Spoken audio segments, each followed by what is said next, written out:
Okay, so do you want to introduce yourself, who you are, where you're coming from, what's your background, things like that? Sure. Yeah.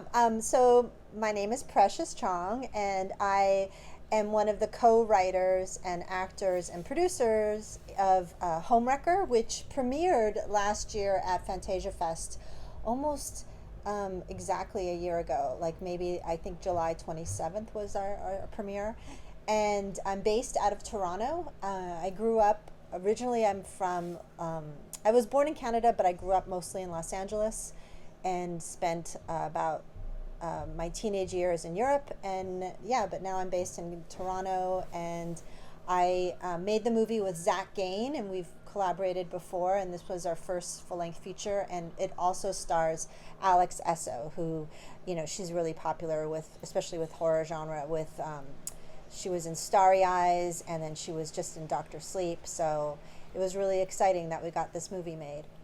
Okay, okay. I didn't remember that she was in Doctor Sleep. I just saw the trailers and whatnot. I haven't watched it. Oh, by the way, I have to tell you, you might hear my cat. She just woke up and now she's like super frantic. Oh.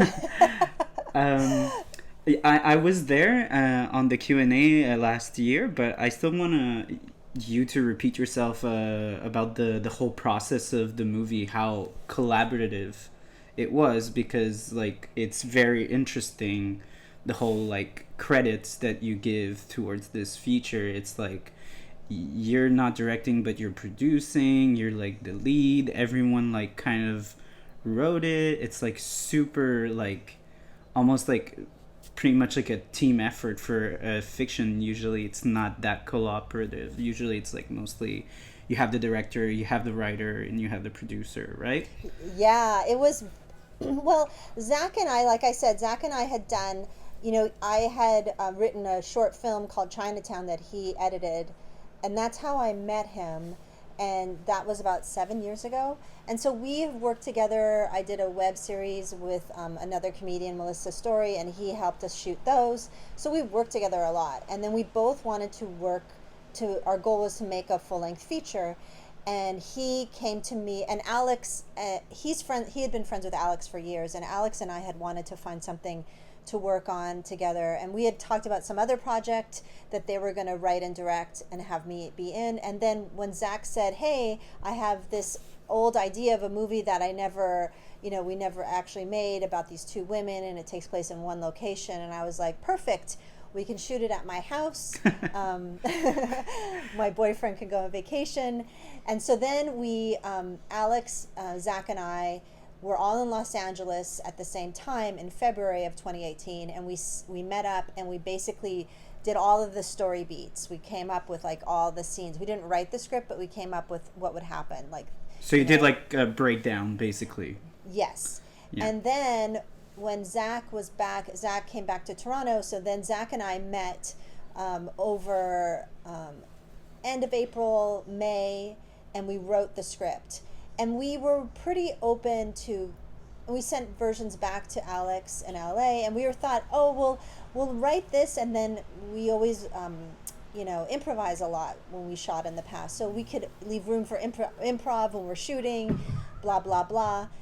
And then it was like micro budget. It was basically, we had some help with a producer, but really it was just me and Zach, and then Alex showed up like a couple days before shooting, and we did a read through, and we were buying like what our wardrobe was going to be. I mean, and then my house is like Delaney, the DP, showed up, and we got this huge, really good setup, but it was way more than we had ever worked with before. So pretty soon, once we started shooting, we realized, I mean, we had 2 days of location, and then the rest was in the house. And then we Yeah. realized pretty quickly we had to, basically shoot the script, because we were running out of time, and the setups were taking longer. And it was a feature film. It was a different way of than we usually worked. But yeah, I was. I was the art director, but Zach and I went to Value Village and bought a bunch of stuff, and Delaney was like, the DP was like, well, because now I painted my place, but then it was pretty white, and he was like, oh, the walls are too white, so I'd be like painting up fabric that I found in my basement, and you know, I mean, we bought like tried to get magazines and like because we had no budget. Mm-hmm. I would like post Facebook messages of like, we need tons of kitchen magnets because it's a type of thing that we can't spend like $100 on kitchen magnets. So I was like driving around trying to get kitchen magnets and then going to like buying going to Home Depot and buying sledgehammers and like it was ridiculous. Yeah. Plus, did you like mention like, oh yeah, I want the kitschest like kind of magnet, like the weirder the better, that looks more like the 80s kind of thing? Yeah. Well, I had like mostly I was like, I want magnets that have like sayings like it's wine o'clock or like things like that, and so so they came through. I had some, and then some of my girlfriends had them, and then between like I think I borrowed it from 3 people.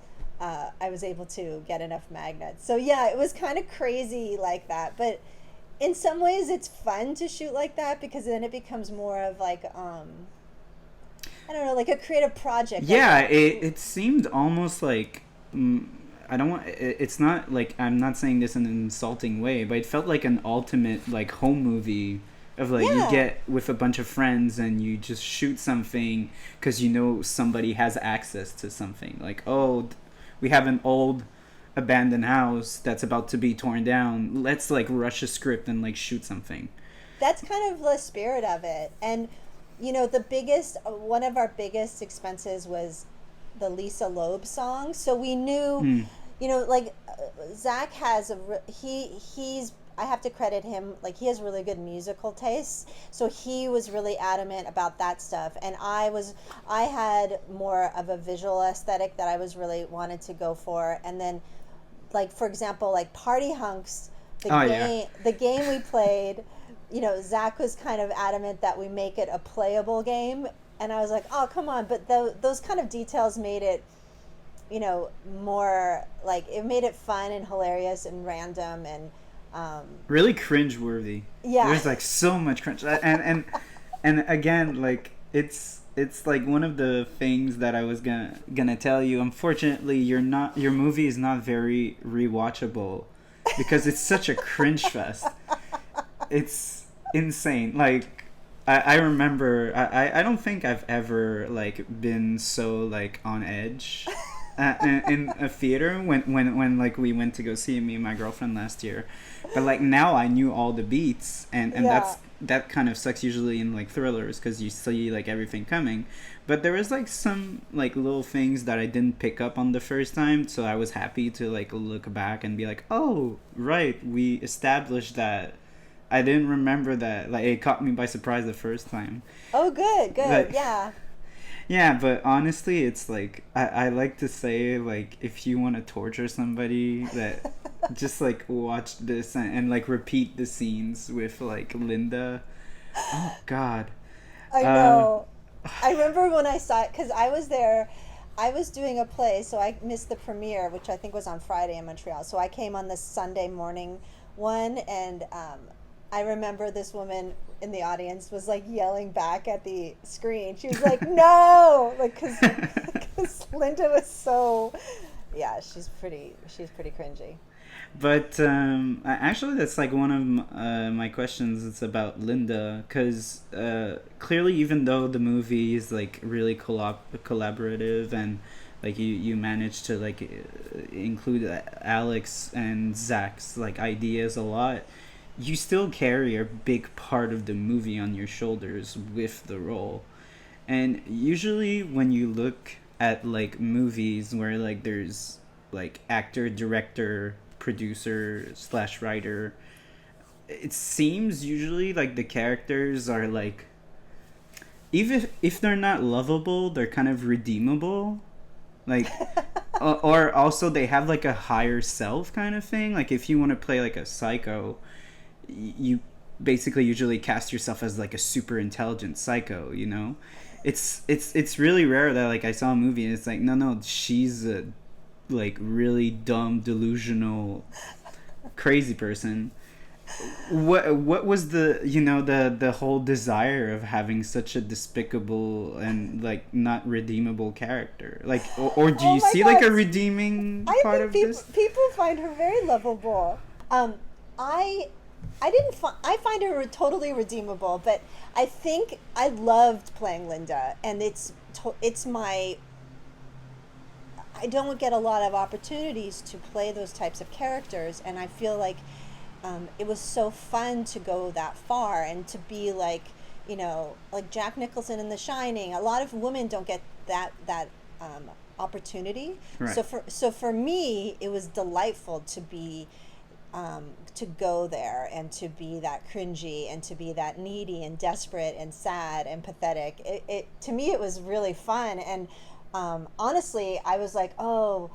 I felt bad for Alex. I was like, oh, that's like not the showy part, but she was so good in it. Afterwards, I was like, oh wow, she really grounded the movie. Like the movie wouldn't work without both of the parts being balanced like that. And she was a joy to act with, because I always felt that she was really there for me and gave the movie emotional resonance and kept it very real. So it really helped me keep my character more real, even though she's totally out of her mind in a lot of ways. She seems like the heart of the movie, like Alex's character, like a lot.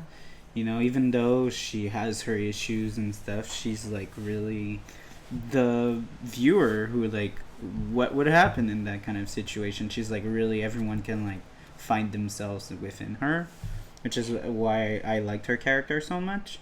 Yeah, exactly. And she changes, and she has like revelations during the movie. And yeah, it's really funny. Everyone has such strong opinions about, like, some people, I don't think you can be like neutral on Linda. It's not possible. I don't think it is. Like, it's such a polarizing character. Yeah, she's pretty crazy. But I think, like, for me, I think sometimes as an actor, I struggled in my work to be more normal or have more, like, be more straight. So for me, it kind of it was very freeing to just sort of be able to kind of let loose and go for it. Get crazy. Yeah, get crazy, and also create a character that's believable, I hope, in the craziest circumstances. I mean, one of the like main questions I think that everyone had when they saw Fantasia, because you were there and you're like so present in the movie, is how much of Precious is Linda? Because you have like those naturally like widened eyes and everything, and like you're very passionate, so it can be interpreted as like crazy person babbling on. Yeah, I mean, I think I definitely have parts of me that are Linda. I empathize with Linda, especially like when we got to do the stay Lisa Loeb moment. I think Linda is, all the shadow parts of me exaggerated. And yes, my eyes, my crazy eyes, like I remember my landlord once said to me about me, he's like, oh, and your girlfriend with her crazy eyes. And I didn't even realize it. I just have intense eyes. I got them from my dad. But in Linda, it was an asset. I was able to like use it to my advantage. I think it's like the first like sign visually that's why it was like so unsettling even at the beginning of the movie, is like you don't even know the character, but like the eyes are the first thing that pop off the screen. It's like very visual. Like even like somebody that doesn't understand English could pick up, oh yeah, she has a few bolts that are off, Yeah, exactly. I had because you were talking a bit about like color, like you were talking about like your house being all white and you had to like struggle to like put more color. I spotted something in the second viewing that I had, and I wanted to have your input on it. Sure. Is there a reason why Annabelle, the doll, is present in the movie? Like, is this an accident or you knew? Oh, you mean what I don't Annabelle the doll? I think it's Raggedy Ann. What do you mean Annabelle? Well, the Annabelle in the like the actual real Annabelle is the doll that's downstairs, and also the dolls that are like printed in the room where like Alex's characters hold hostage. Like it's very Annabelle, like the original Annabelle, like not the one you see in the movie, like the actual real Annabelle in real life. It was. I think you mean Raggedy Ann, but maybe I'm mixing it up. Like, I think it's Raggedy Ann that you're thinking is Annabelle, but it's the same. It's just creepy old vintagey dolls. Yeah. That's what I was going for. I think it was like someone who, well, at one point, and we didn't have enough time, but at one point we wanted to make the room where Alex is locked up in sort of like was it a baby's room that didn't get finished? Oh, right. That would have been interesting. Yeah, like there is a half of a crib built, but we didn't have time to really make it like finished. So it just ended up looking like a weird mix of vintage. I like sort of like what I grew up with in the room, but it wasn't. I wish I could say it was on purpose, but it was mostly what I had available. And also one of the things aesthetically we were kind of excited about, it was making like a horror movie in the daytime that's bright and cheerful. Yeah, because like that's usually like that's what like that's what actually like is one of like the norms, and it's so like weird to like be scared of like the suburbs and stuff, and like the dumb neighbors that just can't like realize what's going on. Yeah, and sometimes it was a beautiful accident. Like I live in I don't know if you know Toronto, but I live in I do Greek, not. it's Greek town. There's like I live on the Danforth, so off the Danforth. So there's a guy who drives around in a truck and he sharpens knives and people's things, and he just happened to be driving by, and I was like, Zach, go get it. So he ran out, and there's the truck driving by with the scissors and like a sharpening thing. It was like weird accidents that we would try to like grab and add to the movie's themes, but that's kind of the fun and magic of doing that type of movie making is the alchemy of just getting it as you can. As like those little like accidents of things that just pop up. Exactly. And like the leaves, like there was a huge storm before we started shooting, and a tree fell down, so there was all these branches. Yeah, I was like, I didn't pick up on it because it wasn't on focus. So the first time I didn't pick up on it, but the second time I was like, what the hell? Like, how can this girl like not? And that kind of comes back to my point where I don't remember if it was at Fantasia or something where I heard it before. Maybe you never heard it. I still want to confirm with you. I think like someone at Fantasia said it's the most Canadian movie ever because it's like the ultimate movie about not being too polite. Yeah. Like that's the lesson or something. Yeah. I think that's what people, and we didn't really think about that when we were making it, but afterwards we were like, oh yeah, it is very Canadian in that way. But yeah, I just thought it was, I think it was at Fantasia, right, that people said that, because it's I find it's like so real, like it just like you just want to be nice and like some weirdo comes up to you. I think even more so for English, for Toronto. There's like a very, it's that old English from England type of politeness that even the States doesn't have. I don't know if Montreal is a little more, I think you guys are a little more like, I don't know, are you guys as polite as Toronto? Like you never really know what people are thinking here.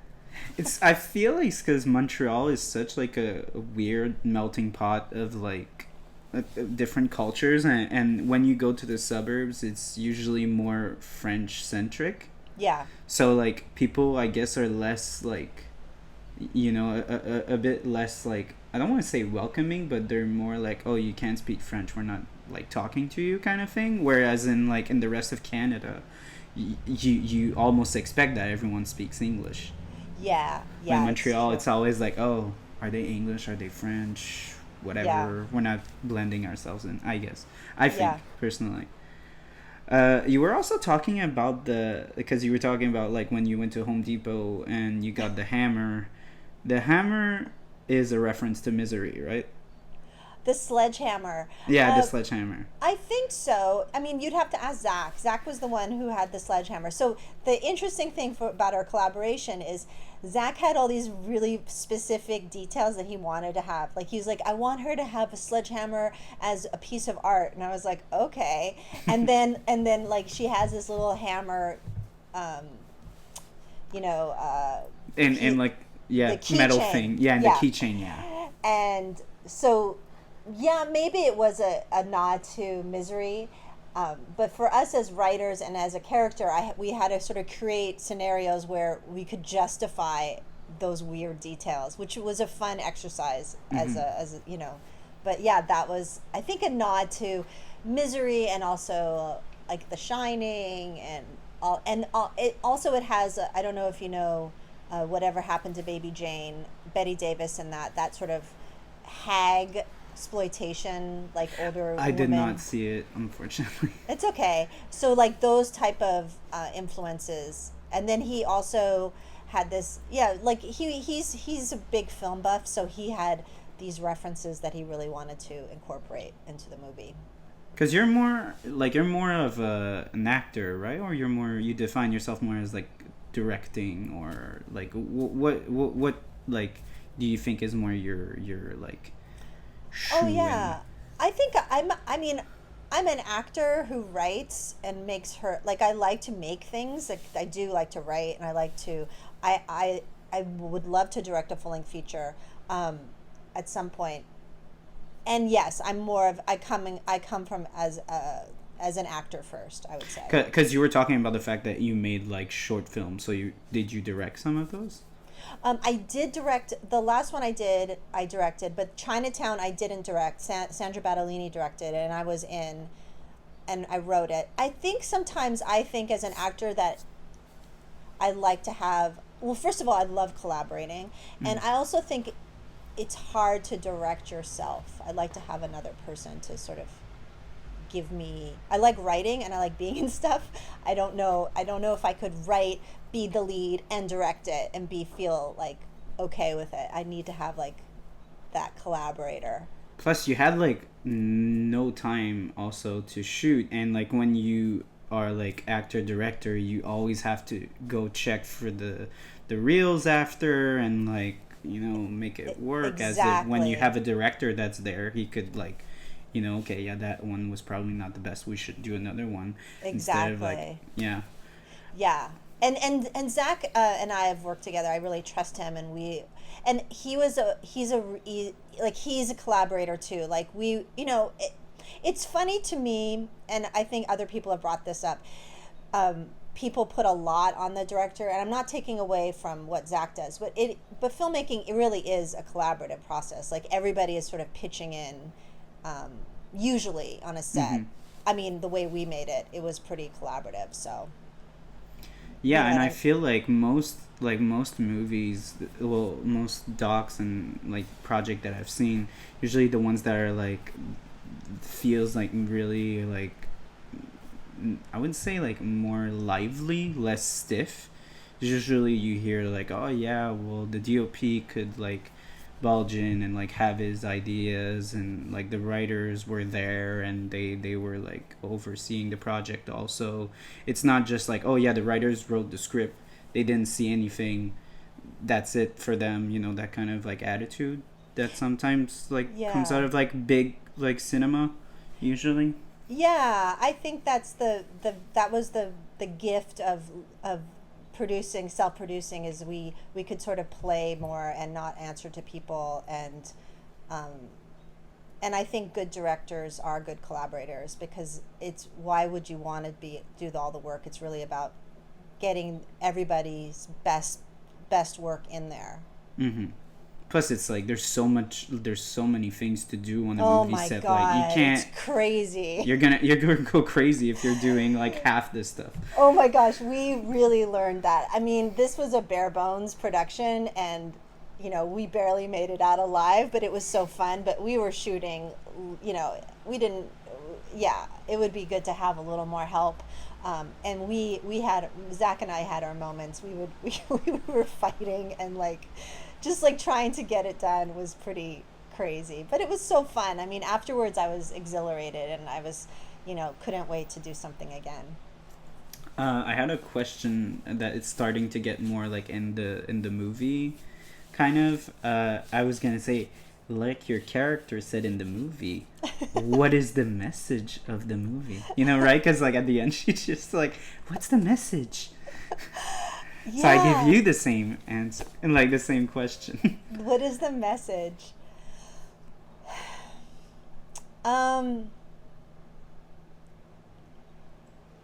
I think, oh gosh, I sometimes I worried that I would call it a feminist horror movie, because I think it's about how the female tropes that were sort of the expectations, especially Linda grew up with, mm-hmm. the feelings of beauty and vision boards and romance and women as competitors. Not just that, but also the objects of the male fantasy, and always fitting to those standards, because exactly. just the single line of Linda saying I went down on him because of your TMJ. It was so ugh. I know. It just felt so toxic of oh yeah, I'm better than you just because I can do this. Yeah. So it's how the trap of that can be, can have horror consequences. And then also the real, to me, the movie shows female connection in a way that's different than I've seen in other movies. Even though we do fight over a man, there's a real sense of connection that I really liked, the curiosity, the wanting to really know each other in a way that women do in real life, that I don't often get to see, especially in a horror movie. So yeah. I can't really tie it up in what's the message of the movie. I don't have a quick answer, but I like to call it a feminist horror movie. That makes me happy. Okay, well, it seemed it's pretty much fits with what you said. I was just wondering if what is your vision or opinion, or what is the movie trying to say about relationships? Maybe more contemporary relationships, maybe, because there is social commentary on what romance was before, the issues of what was before, what's now, what are the issues, and things like that. Yeah, I think the heart. This is where it's interesting as collaborators. So I think the heart of the relationship struggle is actually more intimately connected to Zach, the director.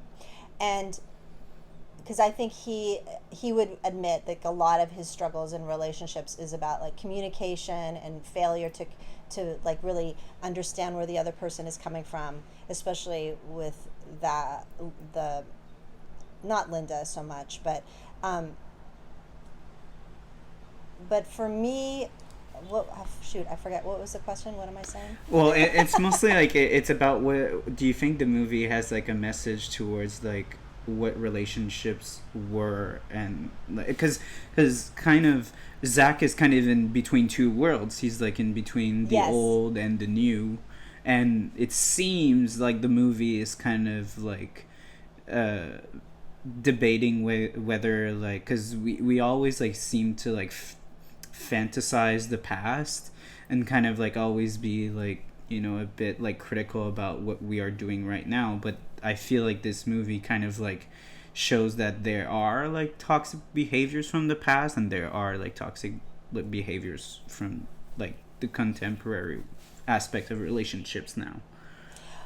Yeah, I think, well, I mean, people have spoken about how there's like a generational gap between, you know, the Alex's character and my character, and how she's a millennial, and millennials tend to be averse. They don't like confrontation, and Linda's all about confrontation. So there's that divide. And I think the tragedy of the movie is that, you know, Alex's character finally realizes that what was missing, like, she just needed to tell him, and then when that's the joke, right? I don't want to do a spoiler, but the joke was is that she was going to tell him that she loved him, and then you can tell spoilers, because like the show is based around the notion that I always tell people, like, watch a movie before, because I dissect the movie, and I want to talk about everything, so you the don't joke, feel okay, good, because so the joke is, or the irony is that she finally can tell him how she really feels, and I cut her tongue out. Yeah. and then he's like, say something. It's so sad. It's like, and you think that it's because like she didn't evolve as a character, but it's just physically she can't. It's so dark. It's very dark. It is dark. But about the horror, like, as a viewer, I didn't see it coming, like that amount of sheer horror. And it's not you don't have 15 scenes and like bloodbaths, but it's still like pretty crude. It's still like, it's not like oopsie daisy kind of horror. It's pretty up in your face horror. We that was also, you know, one of the things that Zach was like, okay, and then this is going to happen. I'm like, oh, okay. So then we were like, we had to work backwards to like, okay, how are we going to justify this for that last, because the horror really comes, or the graphic violence comes at the tail end of the movie. And that was also, you know, we spent, I think the music and then the special effects were those two things. And it's pretty intense, but I found it kind of, like, my mom didn't like it. but I watch horror and I didn't see it coming at all. Oh, that's good then. That's good. I mean, I think that was another thing. It's so based in drama also, and it's very psychological, so you don't expect it to go full on Tarantino at the end, you know? It is what it is, you know? I think that's what was fun about it, was to sort of, you know, mix the genres. So it sort of starts like this sort of Lifetime woman talking about relationships, and then it gets kind of like a weird, you know, hostage situation, and then by the end it goes full blown, you know, slasher horror. Yeah. Just for the last bit.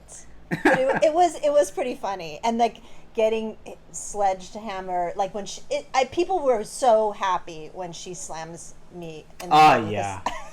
Oh yeah, it's so satisfying, because there's so many instances in this movie where like people are like, what the fuck, how can you, like, because sometimes she just hits the door with her like shoe, and you're like, do you have a brain? Like, how could you not like know to like do something else than rather just hitting the door with a goddamn shoe? I know. And then she just freaking slangs the hell out of that face. It was like quite something. Yeah, so that was funny. I don't know. I guess but shooting that was pretty crazy too, because you know, it's very sound driven also, right? Yes. Yeah, the thud. And that we had to like use that. I think a lot of those things we had to use to sort of make up for the lack of, you know, we didn't have a lot of opportunities to shoot. We only had, you know, we had one head that we, and it wasn't mine. It was my head, a fake version of it. So we slammed it once, and it was supposed to like splatter, and the sledgehammer just bounced off of my head.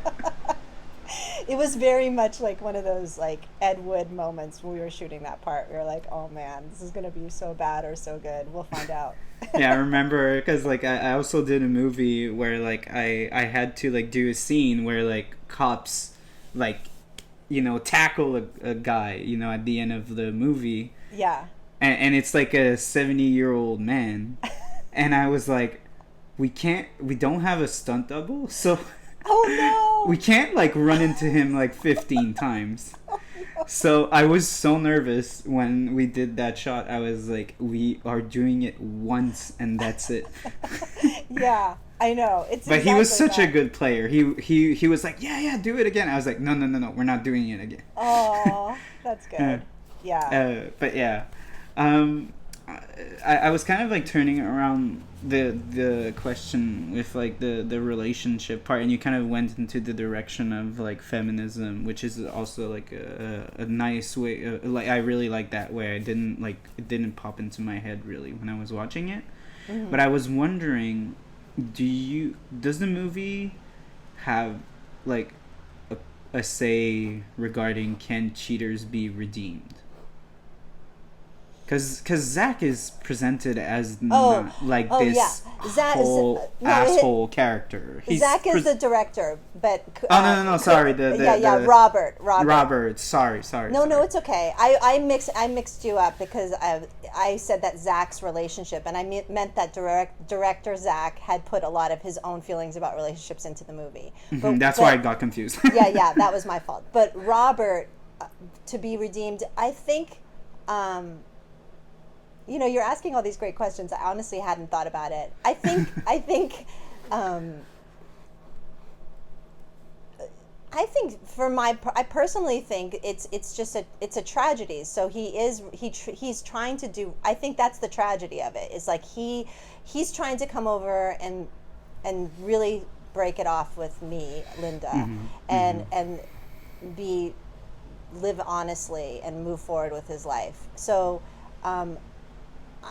I don't think there's a message in the movie. I wasn't thinking consciously of like cheaters will be punished, but for the because that's always the usually what's put forth in movies, because cheaters will always be, and there could have been an opportunity where like Linda just kills him. Yes. And it could have been like, oh wow, cheater got what he deserved kind of like narrative, but it's not. So that's why I was kind of wondering if you had like a different, because he is presented in a very humane way. He's not presented as like this jackass that just like is harming everybody around him. He's not doing it like, I think that's why. I mean, I think Zach would say, the director Zach would say, it's a melodrama, so it's like everybody loses. Yeah. Oh, what a movie. Do you know a bit what was the background into making that story? Because it's a pretty specific story, and it's also like it stems from a man that was like clearly talking about like very feminine issues. Like, do you know a bit where he came from? And like, apart from like the fact that it's like about relationships and it was kind of his way of dealing with it, he didn't put a man in like the protagonist position. You mean Zach? Yeah, the story of it. Well, I think the genesis of the original story was there. Like 10 years ago, someone asked if he would like, Zach, the director, would like to write a script based on this article of like, I guess a love triangle. And he had a totally different premise, and the guy didn't like it, and it never went any further. But he always really liked this idea of, these two women, one older, one younger, and the fighting over the man. And it's a play on the word homewrecker, right? Like they wreck the home, and one of them's like the term homewrecker. So I think it came from that, really. I don't know. Okay. And it's funny to me because Zach is like, in his 30s, and he's a guy, but he tends to we tend to write very girly things together. Not girly, but like I think he's interested in like the female perspective, and I definitely am, and so that's interesting and fun for me. But like a lot of everyone assumes that like the Game or Girls Just Want to Have Fun, that movie, that's all from Zach growing up with his older sister and having being influenced by that pop culture, which I really know and understand because that's where when I grew up. So so together we were able to sort of cash in on that. It's not exactly in link towards your movie, but I find that usually, like, I think it's important to cover this because it seems that it's only at Fantasia that I see, like, female-driven movies, usually. Like, in like, big Hollywood, it's starting to, like, flourish, but it seems like it's, like, really good, like, character stories that are, like, centered around women seem to be pretty present in like the Fantasia Film Festival. I find personally. I think that's wonderful, and honestly, Fantasia was a huge coup for us. Like it was a dream come true. Really so I think maybe hopefully, and then we got into Fantastic Fest. But I think a lot of that, and I'm glad that they are driven, have that perspective. I think that has a lot to do with the people who are watching the movies. What are they called? The people on the the judges? Yeah, like the people who watch the submissions. Oh, right. The guys that like take care of the programs and stuff. Yeah, the programmers, festival programmers. I think they're more perspectives, like not just male programmers, but there's more like gender parity. I think that helps festivals a lot because I think and I'm happy to hear that Fantasia has that. But also Fantasia is kind of like tries to always like show what other people don't want to show kind of thing. Yeah. So it seems like it's like the perfect place for like a movie about two girls like fighting and like cutting each other's like tongues around. I had a final question about again the content. Sure. How is the bath so prevalent visually? Do you want the poetic answer or the real answer? I want both answers. Okay, why is it so prevalent? Well, I think it's sort of the imagery of female imagery. So she gets her period in that first scene. So it's kind of like, is it that? And then is it blood? Like, is someone going to die in the water? And water is like, a lot of times female symbolism is to do with water, and it's pink, and then it's a bath bomb, so that's really girly. And then the technical reason was because we had to make it a full-length feature, and it was the thing that helped link the scenes together, so it gave us some more time. And my mom hates that part. She's one of the producers, and she's like, I hate those bath bomb scenes. But it seems like that was like kind of like I thought it was so weird because sometimes it kind of like closes down the like act of the movie, but sometimes it kind of just stops the movie, and I'm kind of like, why are we back to this? Why is the bath bomb happening again? Yeah. So there, you got the true story. You got the perfect. Yeah, I got the exclusive. Exactly, you did.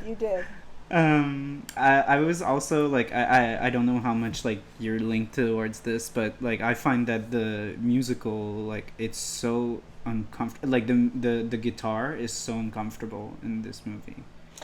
Yeah, it's crazy. That was Zach fought with that because of some of the producers who came on later. They didn't understand his choice because he's a huge Doug March is his idol, and that's who did the score, and he really wanted that. And I liked it. I trust Zach with his music taste, and it is different. Like it doesn't.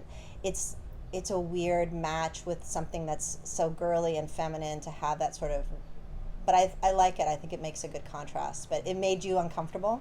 Yeah, I think it works. I think it fitted really well with the cringeness of Linda. Yeah, like it kind of it's like grating or just something's off. Yeah, plus it's also like, you know, like you're very like centered around the 80s, and like 80s is like kind of known to have like, you know, rock that was like synonymous, like yeah yeah basically.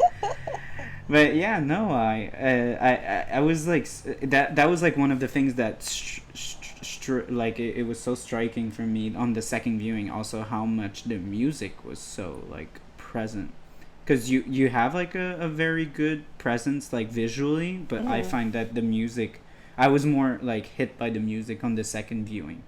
Ooh, More. I love that. I'll let Zach, the director, know. He'll be happy. He'll be happy to hear that. So finally, do you have like some closing thoughts that you would like to? I want to plug before we finish that your movie just got released, so actually you guys should watch the movie before listening to this. Yeah, but you can watch it on iTunes, and I think Rogers On Demand if you're in Canada. On all of like TELUS, MTS, all of those places, you can find it. Mm-hmm. For people in Montreal, I think it's going to be a bit more difficult, like, because we don't have, it's mostly Bell and like Videotron. So I think I would say maybe try to find it on YouTube, because it's on you can YouTube. buy it it's on YouTube, and it's on Google Play also. Yeah. And I actually talked to Precious before the show, because I love having physical copies, and it's not available on Amazon Canada, but it's available on Amazon US. Yeah, so, that's annoying. Yeah, I know. Yeah, is this part of like a certain deal? Do you know what's up with that? I think it is. It's part of, I don't know. I could follow up. They're like, you can buy it, but then you just have to pay more because it's in Canadian. But I don't know why. I don't know. Okay. I know, well, but I'm so happy we got a DVD. So yeah, there's like, you can, Zach and I did like, what's that called when you watch the movie and commentary? Yeah. Do you have it somewhere? Is it on YouTube or something? I could put the link with the interview. No, the commentary is on the actual DVD. That's it. Okay, right. Sorry, I thought that you did like an actual like viewing with like live. There's some people that do that. They do like a live viewing. We did do for another. You can find it online. There's a viewing with me, Zach, and Alex on YouTube. Okay, I'll put a link on that also for the interview. So, do you have like some closing thoughts you want to like say, or no, the floor is yours. Thank you.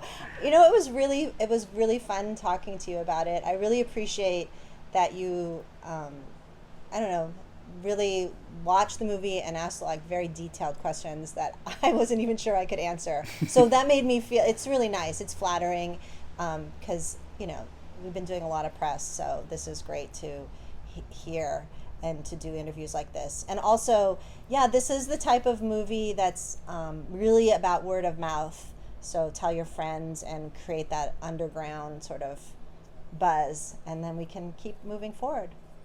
Well, I feel like it's also like super inclined to that like undergroundness, just because of the sheer horror that there is inside of it. Like, you can't like sell it to your mom, like no, you said. It's kind of like your buddy that's like, oh yeah, there's this movie about like two girls fighting over a guy, and at the end she just cuts her fucking thong off. It's crazy. But yeah, no, thank you so much for coming. We really liked the movie. I got affected by it. I'm still like affected by it. I'm pretty sure I'm gonna be scared of Precious if ever I meet her, just because of that movie. But it's not fair to you. Oh, that's okay. But yeah, guys, watch the movie. It's super good. It's super cringy. If ever you wanna like watch a cringe fest, that's the place. So thank you so much, Precious Chong, for coming. We're gonna put all the links in the description, and yeah, we hope you have a wonderful day, and stay creepy.